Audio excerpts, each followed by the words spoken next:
Hello guys, in this video I'm going to show you how to insert a footer to your slides on the office.com website.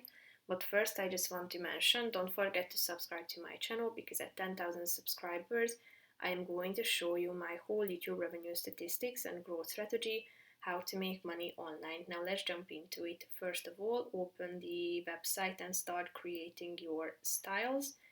After that you should tap on this insert button that you can find at the top of the screen. So tap on it and then tap on footer, and if you tap on this button you can find two options here. Footer first of all, so you can apply it by tapping onto this box, and then you should type in your footer.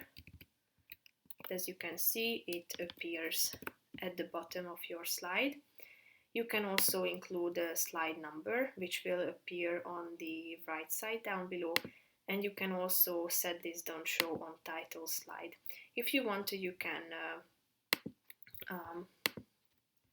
set whether you would like to apply the footer to all of your slides. So in that case, tap on this apply to all button and it will appear or be displayed in all of your slides, as you can see down below.